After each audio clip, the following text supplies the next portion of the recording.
আমি চাইতাছি যে আমি চা বেচা এই টাকা দিয়ে হালাল পথে যে আমি হালাল পথে তো আল্লাহ আমারে নিয়ে আমি হজ করবো। হজে গেছে রে আমরা জীবনে তো গুনাগানা করছি, আল্লাহ কাছে কাইদ না কাইটা করতাম, আল্লাহ রসুলের দরবার গেছে রোজা শরীফ গিয়ে আমরা মাপ টাপ করতো। মাসে কোনো মাসে 10,000, কোনো মাসে 12,000, আবার কোনো মাসে 15,000 থাকে। স্বপ্ন তো মনে করেন বড় ছিল, লেখাপড়া করে মনে করেন চাকরি টাকরি করবো, তার লেখাপড়া করতাই নেই, সংসার অভাবের কারণে লেখাপড়া করি নাই এমন বেশি। ক্লাস 5 পর্যন্ত পড়েছে, পড়ালেখা বাদ। বাচ্চা আমার বড় বাচ্চার বয়স 7 বছর, মাদ্রাসাত পড়ে। বাচ্চাদের কি বানাতে চান? মাদ্রাসা আছে আর আমি চেষ্টা করতেছি যে মাদ্রাসাত পড়াইছে ভালো একজন আলিম বানাইতে। আপনি যে চা বিক্রি করেন, জি, এই যে পানি বিক্রি করেন, জি, আপনার জীবন আসলে জীবনটা কেমন একটু যদি বলতেন। জীবনটা তো ভাই অনেক কষ্টই চলতেছে, হ্যাঁ, বুঝছেন যে ব্যবসা করি মনে হয় কোনো রকম খাইয়া বাচ্চা আছি, ডাইল ভাত খাইয়া মানে ডাল ভাত খেয়ে কোনো রকম বাচ্চা আছি ফ্যামিলি নিয়ে। যখন আমার বয়স 10-11 তখন আমার আব্বা মারা যা, জন্ত্রিশ হইয়া, রোগ ছিল জন্ত্রিশ পেলে পড়ে লিভার হইয়া মারা যা। তারপর থেকেই মনে হয় আমার আম্মা আমরা নিয়ে অনেক কষ্ট করতে দিন কাল কাটাইছে। পরে মনে করেন আমার বয়স যখন 14-13 তখন আমি ঢাকা চলে আসছি। তখন এসে কয়েকদিন হোটেলের চাকরি টাকরি করলাম, করার পরে এখন 5-7 বছর হোটেলে রয়েছি, খাবার হোটেলে। এরপরে হোটেলে দিয়ে বেতন দেয়, বেতনে গিয়ে মানে সংসার চলে না। আমরা হইলাম মানে 2 ভাই 2 বোন, আমি সবার বড়। যেদিন প্রথম চা বিক্রি করলেন ওই দিনের অভিজ্ঞতা যদি একটু বলতেন। প্রথম চা বিক্রি করছি আপনার গুলিস্তানে গুলিস্তানে বিক্রি করছি। প্রতিদিন মনে করেন সকাল 6টা বাজে বাড়িছি, রাত্রে 10টা-11টা বাজে গেছি। খাবার টাওয়া করে মনে করেন 300-400 টাকার মতন রয়েছে খরচপাতি করে, ওই মাসে 10-12 হাজার টাকা ইনকাম হয়েছে।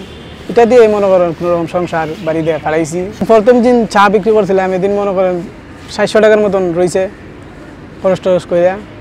এটা যে আপনি প্রথমে জীবনে জি জি জি অভিজ্ঞতাটা কি? অভিজ্ঞতা কেমন লাগছিল? এটা মনে করলাম যে আমার কাছে ভালোই লাগছে, যেহেতু আমি মনে করেন অন্যখানে পড়া চাকরির থেকে নিজে একটা প্রতিষ্ঠান মানে নিজেই এটা ব্যবসা করে চাই দেয়া যে আমি আজকে 400 টাকা কামাইছি, কেউ তো আমার কিছু করার না, কিন্তু আমার নিজে পরিশ্রম করে, এটাই ভালো লাগছে। এরপর তো আমি চাউই বিক্রি করি। স্বপ্ন তো মনে করেন বড় ছিল, লেখাপড়া করে মনে করেন চাকরি টাকরি করবো, তার লেখাপড়া করতাই নেই, সংসার অভাবের কারণে লেখাপড়া করি নাই এমন বেশি। ক্লাস 5 পর্যন্ত পড়েছে, পড়ালেখা বাদ। তো ঢাকা ঢোকা এসে রইতে চা টুই বিক্রি করি। তো আর স্বপ্নে তো আর মনে করেন পড়ালেখা যখন করছি না তখন তার স্বপ্ন করে লাভ হইতেছে না। আপনারা যারা লেখাপড়া করেছেন একসাথে ক্লাস 5 পর্যন্ত পড়াশোনা করেছেন, এদের আপনার ফ্রেন্ডরা তারা চাকরি করে? হ্যাঁ, এরা তো চাকরি করে, কেউ মাদ্রাসায় মনে করেন ভালো পজিশন আছে, কেউ চাকরি করে মনে করেন ভালো লাইনে আছে, ব্যবসা বাণিজ্য আছে।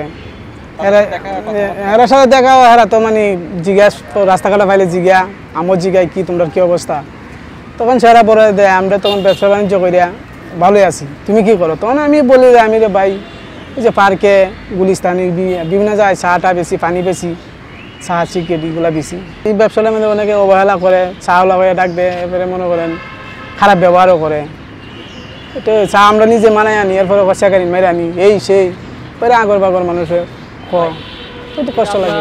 আমি বিয়া করছি, আমার মনে হয় ছেলে সন্তান আছে, বউ বাচ্চা আছে। এখন যে আমি যে ইনকাম করতেছি আর এখন জিনিসের যে দাম গিয়ে ইনকামে গিয়ে খরচ দিয়ে গিয়ে সংসার চলে না কোনো রকম, ডাইল ভাত খাই আছি কি। আপনার কি আসলে কষ্ট লাগে না যে? কষ্ট লাগে না ভাই, একজনে তো এরা ভালো ব্যবসাতে আছে, এরা তো বাড়ি ঘর বাড়িতে বিল্ডিং টিল্ডিং করে চাকরি করে, আমরা তো ইডে নেই। মনে তো আশা ওয়াজ করার, তো যদি আল্লাহ তৌফিক করে তো ওয়াজ করার সবাই আশা করে, গরিব মানুষরা তো সবসময় আশা করে। এই ধরনের টাকা পয়সা নাই যে আমি হজ করবো, তখন আল্লাহ তো মানে কোনো চান্সে আমার ফাটা কেউ চিল্লা করিয়া, তাইলে তো আমি ইচ্ছা আছে আমার যাবার। যেহেতু ইচ্ছা মনে করেন অনেকদিন ধরে মানুষ যেমন আজও যা তখন হজ থেকে আসে, তখন আমরাও তো মনে মনে ইচ্ছা দেয় আমারও তো টাকা পয়সা থাকলে আমি হজে যাইতাম। মানে হজে গেছে রে আমরা জীবনে তো গুনাগানা করছি, আল্লাহ কাছে কাইদ না কাইটা করতাম, আল্লাহ রসুলের দরবার গেছে রোজা শরীফ গিয়ে আমরা মাপ টাপ করতো। যে আমি চাইতাছি যে আমি চা বেচা এই টাকা দিয়ে হালাল পথে যে আমি হালাল পথে তো আল্লাহ আমারে নিয়ে আমি হজ করবো। আল্লাহ কাছে চাইতে যে কোনো ভালো ব্যক্তি মানে কোনো উপহার করে যে না এই লোকটা পাঠানি যা, তাহলে মানে হেল্প করে তাহলে দেয় মাসে কোনো মাসে 10,000, কোনো মাসে 12,000, আবার কোনো মাসে 15,000 থাকে। তখন মানে ঈদের পর থেকে খুবই ব্যবসা খারাপ, মানে লোকজন পার্কে আসে না, লোকজন পার্কে আসে না, খুব কম আসে, মেঘ বৃষ্টি। কালকে তো এই যে শুক্রবার গেল একটা বৃষ্টি লাগি মানে ব্যবসাতে আইতারি না, বাসায় ঘুমাই দিছি। একদিন বিক্রি না কর তাহলে মনে করেন আমরা পরা গাড় থেকে মনে করেন 200 থেকে 250 টাকা খরচ, বাসায় মানে খাওয়া দাওয়া খরচ সম্পূর্ণ মিলে 250 টাকার মতো খরচও বাসা ভাড়া নিয়ে। একদিন তো আমরা ব্যবসা না আইতারি, একদিন আইলে পরে তো মনে হয় আমরা তো মানে আরো 250 টাকা দিয়ে আরো 200-300 টাকা আমরা পাই। অত না আসলে তো আমরা 200-300 টাকা পাই না, বৃষ্টি মানে বৃষ্টি লাগি। বৃষ্টি তো আর আল্লাহ ওই দেয়, বৃষ্টিকে আর কোনো পাবলিকে দেয়। পরিবারে এখন আমি আছি, আমার এক বোন আছে আর আমার বউ আছে, বাচ্চা আছে। আমার আব্বা না, এরা দেশে থাকে। বাচ্চা আমার বড় বাচ্চার বয়স 7 বছর, মাদ্রাসাত পড়ে। বাচ্চাদের কি বানাতে চান? মাদ্রাসা আছে আর আমি চেষ্টা করতেছি যে মাদ্রাসাত পড়াইছে ভালো একজন আলিম বানাইতাম। আমার পরিবার জানে যে আমি ঢাকায় বর্তমানে চা বেশি দেয়, আমার ফ্যামিলি জানে দিয়ে, আমার আত্মীয় স্বজনও জানে যে ঢাকা আমি এগুলো করি, যে ঢাকা আমি চা বিক্রি করি। মানে আপনি আপনার পেশাটাকে লুকান না? না, সবার কাছে শেয়ার করি। এই যে অনেকে চা বিক্রি করে কিন্তু বলে যে আমি ওটা করি না, আমি এগুলো বলি। আমরা যদি একজনের জিজ্ঞাসা তুমি ঢাকা কী করো, যে ঢাকা আমি এমুক জায়গায় তাই কে ঢাকা চা বেশি এমুক জায়গায়। এই যে আপনি চা বিক্রেতা, এটা নিয়ে আপনি গর্ববোধ করেন নিজে? জি, এটা দিয়েছে তো আমার সংসার চলে এখন বর্তমানে, তো এটা দিয়েছে আমার সংসারটা চলতেছে। ছোট করে দেখতেছেন না? না, এই ব্যবসাটা আমি শুরু করে দেখিনি, ব্যবসাটা আমার লাগে অনেক কিছু। আপনি যে পেছনে আছেন, আপনি যে বললেন হজ করতে যাবেন, জি, তবে তো অর্থ নেই, না অর্থ নেই। তো আপনি কারোর সহযোগিতা চান কিনা? হ্যাঁ, আমার তো কারো সহযোগিতা করে পাঠাইতে চাই, তাহলে আমি চাইতাম, আমার উদ্দেশ্য আছে। এখন তো ভাই আমার এমন অর্থ সমর্থ নাই, আমি ইচ্ছা করলে তো অন্য কোনো প্রতিষ্ঠানে যাইতাম। এক জায়গায় একটা ব্যবসা প্রতিষ্ঠান লইতে গেলে তো এটা অনেক টাকা লাগবো। তখন তো এই ব্যবসা আমার তো এই অর্থ সমর্থ নাই কারণে মনে করেন যখন কেউ আমাকে সাহায্য করে গরিব মানুষ হিসাবে, তো আমি চাই একটু ভালো পজিশনে যাইতাম।